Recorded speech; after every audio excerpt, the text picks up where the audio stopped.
and welcome back to the House of the Stag podcast. We're here to discuss episode 2 of House of the Dragon. It aired last Sunday, and we are joined by a friend of us, Josh, from the brand new House of the Dragon channel, Constantine Films. Hey mate, how are you doing? Man, I'm doing great. I'm really just hyped we got to hear Mama's Farce in live action. It's a dream come true.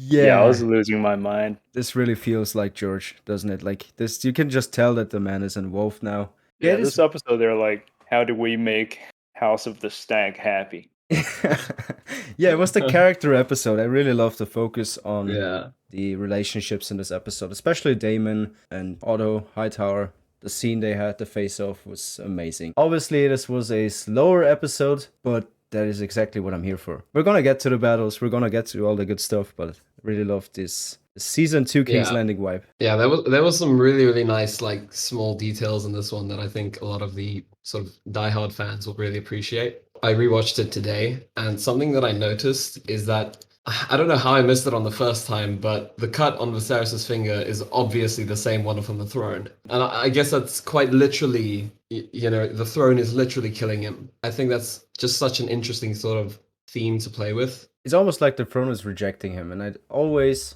continues. They always continually show his wounds or his cuts whenever he's making a bad decision or whenever he's making a decision in general. In the episodes that we got, episode 1 and 2, Ryan Condal is trying to please the Song of Ice and Fire nurse. Like he's saying, I'm something of a Song of Ice and Fire fan myself. Like he's really trying to get us to support him, I think. Yeah, and also I think, when he's trying his best to do the Martin dialogue, it's more immersive, So we won't hear the modern talk from like season 7 and 8, which is good. Like they didn't even bother with sellsword in the final season anymore. They're just mercenaries. Yeah. You might as well call them private military contracts. It's kind of like that. I don't know. It's strange that I think some of the general audience will think it's, I don't know, kind of pretentious maybe. But I think that's really how you satisfy a specific audience.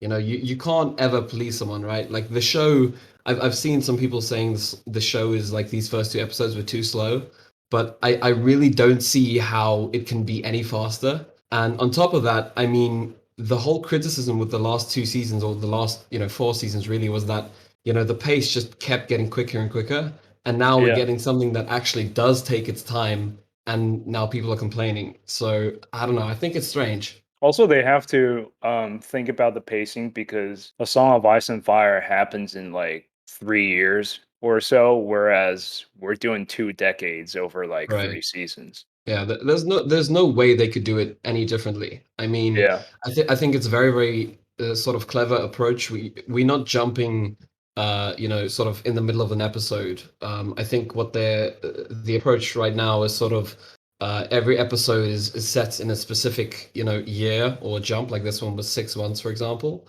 But that episode is very much focused and is very sort of slow and sort of builds, but in that specific time period, and then it jumps to the next episode, which I think is clever. It doesn't make it feel rushed. I love that they chose to show us all of this stuff in general, because they really wouldn't have to. If you think about it, if they just started at like 127 AC or something, and they just showed a few characters, then Viserys dies, and then just go for the war, that in itself would have been very lucrative and successful. Just battle, 2-3 seasons, you can milk it. You can even milk it if you start that late. But they really chose to show us the motivations behind these guys, and that is, man, I love it already. I really like the way they're doing it so far, and I don't think it's too slow. If anything, it is really fast, as you just said, man. It's yeah. I mean, my guy Rhyme Redwine died off screen, and let's get an F in the chat for that man. Legend, an absolute legend. I think that we are looking at a very good television show. It's obviously too early to say. There's always that thing with that prophecy, and I keep repeating myself, but I'm curious to see where this goes, because I don't want this to be a major influence on how Rhaenyra is playing the Game of Thrones. It's just a plot device if it's just something that they are connecting to House of the Dragon, and it is actually some lore that will be important in Winds of Winter or A Dream of Spring, then I think it's okay. We're gonna have to see about that one, but other than that, I really like it. Yeah, I don't think the prophecy is gonna be a very big deal during, a bit later in the show. I think it's probably, in all honesty, I really think it's something that they sort of, put in there just for the end of the first episode, just to get people hooked. Because obviously most people don't know what's going to happen, so they don't know whether the White Walkers are going to be in the show or not. So that's really what I think it is. But obviously, we know George has said that it does tie into the books. So, but I don't think it's going to play into sort of Rhaenyra's part during the dance. At most, she'll sort of talk to Aegon the Third about it very, very much later on. But I think that's the most that we'll get. I hope so. I really do. I don't want this to interfere with the actual dance. I'm surprised we're 10 minutes in and George hasn't brought up Brandon Stark. That's gotta be a new one. Why did you think I came all this way? Yeah, there we go. There we fucking go. Oh. My favorite chapter in Fire and Blood was when Daemon approached Viserys in the Red Keep and said, "Why do you think I came all this way?" Oh my god. And then Viserys said, "It's all over, Daemon. I am the Song of Ice and Fire." Yeah. What'd you guys think of the Arya Targaryen erasure here? Remember Maegor named a female heir when he was desperate to get a kid? I mean, I think everyone else was kind of just like, bro, you're batshit crazy. It's like it's sort of just the final sort of nail in the coffin to them, if anything. I think the Maesters are like, Maegor is not canon. Yeah, literally. Like, could this man get any worse? I would love to see a Maegor series, like a little short series one day. That guy's just bad shit insane. Yeah, I feel like he just has anger issues. Like some of the issues were left over by Aegon the Conqueror. Like he didn't reconcile with the faith and had like 2 wives. And why can't Maegor have more than 1 wife? Yeah, I mean, we could honestly do like a spin-off film, like a horror movie. Just like The Shining with Maegor, just hunting the builders. And then he tries so hard. And Maegor tries so hard to have a kid, and turns out one of his wives was like poisoning the others. It's not even his fault. That's why he's so mad all the time. Yeah, I don't blame him. Yeah. He's not a good guy, but also like people are just messing with him all the time. I would be frustrated. I mean, killing all the people that were working with the secret tunnels and stuff, that was a bit hardcore. That one's bad. Nah, Ricky, I just think you don't understand gray characters. That's all it is. Yeah, I actually don't like House of the Dragon because it has too many gray characters. Yeah, Maegor is actually a very, very understandable guy. He is. He just finished with Faith Militant, and his nephew just start declaring himself king, and he had to roll right back to King's Landing. Just can't catch a break here. So what were your guys' favorite scenes, highlights of episode 2? I would say Daemon versus Rhaenyra, and Rhaenyra's conversation with Rhaenys, maybe. And Lionel Strong, I thought he was pretty interesting. Yeah, I think also that whole confrontation at Dragonstone was just, I think it was so phenomenally done. And yeah, there was some really, really cool stuff in there. Something I also noticed is that the reins of the when they're riding the dragons, they have these huge metal hooks in their necks, which is pretty messed up. But I think that's really the only way you could do it. You think it's some kind of a piercing that helps them hook things on? I think it's probably like an incision that's made when the dragons are very young and their scales aren't very hard yet, and then it sort of just sticks in there. I think that's what it is. Because obviously when the dragons are significantly older, you won't be able to get anything in there. I thought that was pretty cool. Other than that, I really did like that scene between Daemon and Mysaria as well. I think that was a very, very intimate and very well done scene. Mysaria's accent is also really, really cool. I dig it. It's sort of a mixture of West African and Central Northern African. It's a very, very interesting accent. I think they worked a lot on that. I really just liked seeing the sort of lover boy side of Daemon. I don't know. It's interesting. For me personally, my highlights were as you guys said, Rhaenys and Rhaenyra, I really liked that scene. It was very powerful. Had some really big Lady Olenna vibes, and they had Eve Best audition with lines from Olenna, so I guess that really is where they're going with the character, plus obviously the Targaryen fierceness. But I actually really liked the scene between Rhaenyra and Alicent when they were in the Sept. That is just such a great decision. I wasn't sure about it in the beginning, but I really like it more and more now that we have a similar in age Alicent. It'll add so many layers to the conflict later on. Like, that scene will be pretty sad to look back to. I can already see all the sad edits, on Instagram. Oh, just yeah. sort of like from the future and flashing back to that scene. Rayless scent or whatever. All the people shipping Alicent and Rhaenyra, and I'm like, oh my goodness. My sweet summer children, you have no idea. That is true. Yeah. But everything is better than freaking Tommy Shelby edits. I'm just saying. That is a level of Sigma we will never experience again.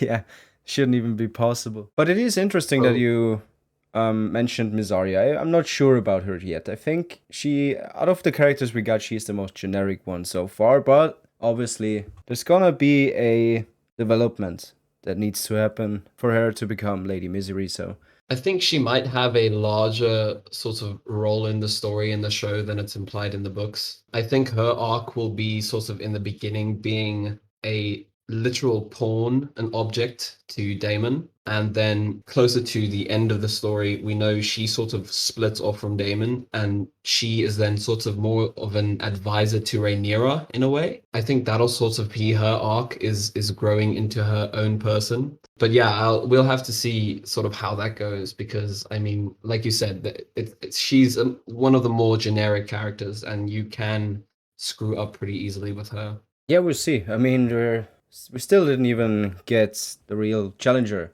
Aegon II is gonna come in next week as a baby, of course. But Aegon, Helena, Aemond, there's still so many characters that are entering the story that are gonna have a huge impact. I mean, we're speaking to the biggest Aemon simp. Time. Yeah, just as I was about to say.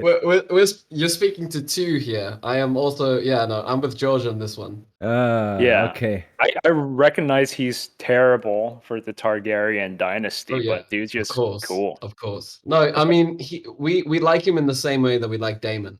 Yeah. He's not a good person. He's just entertaining. He's like actually worse. Yes, in many ways, sure.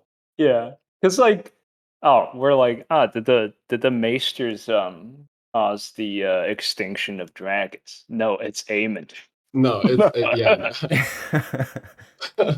Oh, we can talk about that. Maester conspiracy. Do you think we will see something like that in House of the Dragon? I mean, now it's all over the place. I feel like. I hope so. I feel like Otto is talking to a Maester every single episode. Yeah.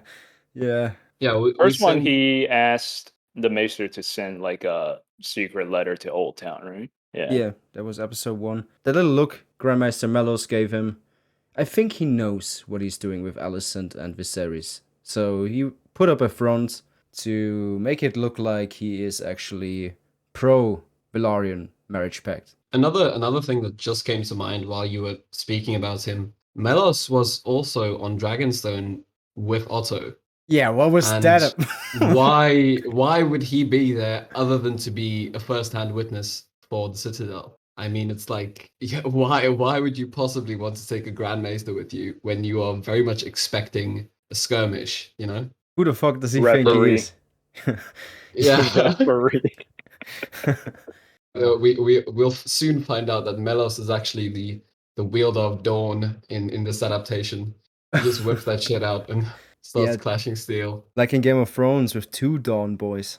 Like, what's better than 1 Dawn boy? 2 Dawn boys. Is Mellos wielding 2? Yeah. Now it ends. I am of the night. I hate Darkstar. I hate that guy. Darkstar is Westeros Andrew Tate. Fucking just talking for the sake of talking. Like trying to sound all cool. Fuck off. Get the fuck out of here. I am of the night. I am of the night. Fucking. Yeah, put Andrew Tate's head on Darkstar's body and just have that line there. No one will understand but us. That's funny. Yeah. Oh yeah, yeah. We can collectively all agree that he sucks. I mean, Yeah. he's kind of like Aemond, except without a dragon, which significantly brings him down. Yeah. What is even the point? You're not worthy of the name Dane. But Another anyway. thing that I noticed at first, I was sort of like looking at it, and I thought Craghas has this weird sort of blemish on his entire sort of left side, I think, and I was wondering what that was, and then I paused the frame and looked at his arm, and he very much has grayscale. And then I went to Twitter and I saw that in the BTS video, the behind the scenes video for this episode, it was confirmed that Craghas has grayscale, which I think is very, very interesting. Wow. Okay. Oh no. So who's gonna become the John Connington of this story? Someone's got to touch him. I mean, you could. Nah. I was thinking about Waymond. Nah. Yeah, I mean, probably the guy. Vayman. He's like I the mean, more expendable one right now. that's Yeah. that's very much possible. There's no reason to add in grayscale on this guy if someone isn't gonna get touched. Right. Sure. I also wonder if like Cragus's sort of scarring on his face, because he wears the whole mask, but that's not because of the grayscale, because it's very much like on his left arm. So I don't know if like he has like a burned face. I don't know, shit. Maybe Vhagar like rolled up on them and he just got severe burn wounds. I don't know. Maybe he's just Yeah. shy. I can't wait for next week's episode, and I like that it's not gonna take a full episode. It's just gonna be the battle. I really like that we're gonna get some character stuff before it's War for the Stepstones time. I'm pretty sure that the whole Stepstones thing is going to be 2 episodes long, which I think is a very, very smart idea, because the Stepstones in the books takes place over quite a few years. Yeah. And like this next episode is obviously like plus minus 2.5, maybe 3 years, because Alicent is very, very much pregnant after she's given birth to Aegon. She's like, at least 6 months. So the time skip is pretty big, and then Laenor as well is like, he's a whole ass man. Like, Yeah. he's all grown up now. So yeah, Probably multiple time jumps now, which I'm fine with. I mean, having Laenor all aged up, being old enough now, that is a great change. So we can have Sea Smoke in the battle as well. I think that's such a clever change, as well as having Laenor there as well. I'm pretty sure Rhaenys will be there as well, because we saw Meleys flying with Sea Smoke as well. Also, we haven't seen her at all in any of the trailers, but I mean, it's very much possible that they just decide not to show that. So far, we've only seen Sea Smoke and Caraxes in the Stepstones. So yeah, let's see. But how overpowered can you be?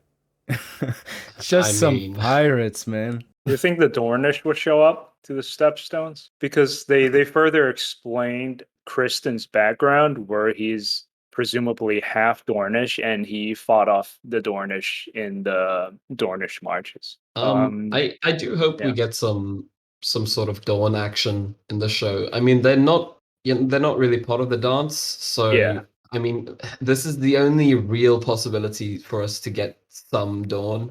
I mean, ironically enough, considering their sort of origins, the Dornish aren't really sort of seafaring people. Yeah. So I don't know how they'll, be of any use really, but I don't know. Let's see. I feel like they could potentially use Kristen to reach out to Dorne for the Greens and seek their support. But they're like, what do you mean? Like, you fought us. Oh, sure. Yeah. I mean, I don't think Dorne anyone in actually name knows who only. Kristen is. I mean, like, he's just, 0 followers on Instagram. I mean, guys, how many Dornish men does it take to fuck a goat? I mean, at least one, right? Yeah.